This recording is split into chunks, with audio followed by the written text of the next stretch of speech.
Hello everybody, this is Blender52, my name is AB, and these are the top 10 shortcuts for absolute beginners. Tip number 1, using the Z key to swap between our view modes. So if we press Z, we bring up this little pie menu, and from here we can choose wireframe, rendered, solid, or material preview. So if we go into wireframe, we get the wireframe. If we go into solid, we get solid. What we can also do is press Alt-Z, and that gives us X-ray mode. Now we can see through our models, and again, if we press Alt-Z, we can turn that off, press Z to bring up our pie menu, and go back into rendered view. Tip number 2, using the Shift key for fine refinement. So if we just pop into the solid view, and say we want to move this cube over the X-axis, but we want to have a little bit more fine control over it, we can hold down Shift, and this allows us to have much more precision when placing our items. Be warned, however, that you will get so used to using this that whatever program you open, you will start holding the Shift key to try and get it to be more precise.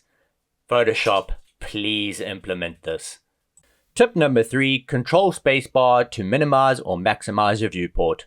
So if we want to make this viewport our full screen, we just press Control Spacebar and we can full screen it. And this works for any viewport. So if we want to see our shader viewport as full screen, Control Spacebar while we're hovering over it, and it will go in Control Spacebar. Nice and easy. Tip number 4, using F3 to search for anything. So we've just started working in Blender, we don't know where everything is. Heck, even if you're a pro, you probably don't know where everything is. So say for example, we want to add a bevel onto this piece of geometry. All we need to do is hit F3, which brings up this search bar. We can type in bevel, choose bevel, and there it is, automatically added. So again, we just hit F3 and we can see every single command or option that Blender has, and the great thing is that it also shows you what the shortcut key is or where it's located, so you can actually use this to learn the shortcuts or the locations of the commands while you search for them. Tip number 5, isolation mode. So we've got a whole scene going here, but what if we want to work on just one element on its own in isolation? We can select that element, hit the / key, and it will automatically go into isolation mode. Everything else is gone. It's now nice and easy to see our model. And if we want to go back, we just hit / again, and there we go. Tip number 6, using the F2 key to rename your objects. So at the moment, you'll see I've got about a million different cubes here, and that's just no good. It's not helping anybody. So what we can do is we can click on an object, hit F2, which brings up the object name, and we can change it to coin, or we can change this and press F2 and say block.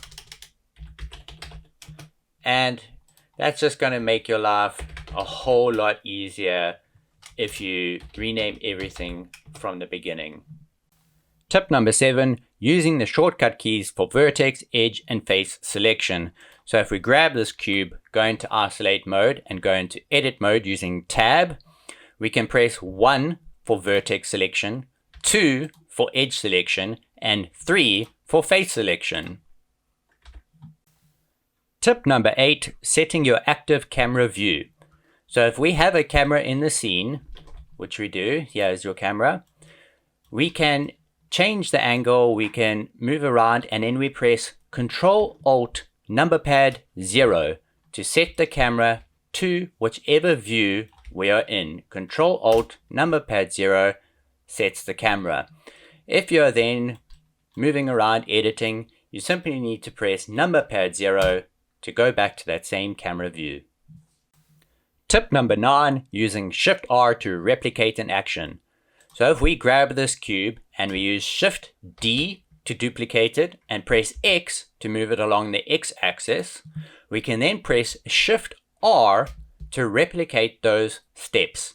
And if we press Shift R again, it will replicate those steps. So not only did it replicate the duplication, but it also replicated the moving. Tip number 10, using Shift plus the F keys to cycle through your view modes. So if we were to come to this little toggle here, we can, for example, change from the 3D viewport that we are currently in to the UV editor. Or we could press Shift F1, Shift F2, F3, F4, F5, F6, F7, F8, F9, F10, F11, and F12, each of which is one of these different views. So if we wanted to go back to our 3D viewport, Shift F5, and if we wanted to change our materials tab down here instead to the timeline, we simply press Shift F12. And you can see what each of these are by simply opening back up here, and you can see next to each one it tells you what it is. Shift F5 for the 3D viewport, Shift F10 for the image editor, etc. So you can just learn these and it will just make your workflow a lot faster. So those are just our quick 10 tips for beginners in Blender. I hope that you'll find them useful. I hope that they'll make your life a little bit easier. I want to take this opportunity to thank our supporters on Patreon, Mr. Nigel Hillier, Crow3D, Unfi Kulianzi, and Lee Boynton. If you would like to support us on Patreon, please do so. You can head on over to patreon.com/Blender52. Until next time, cheers.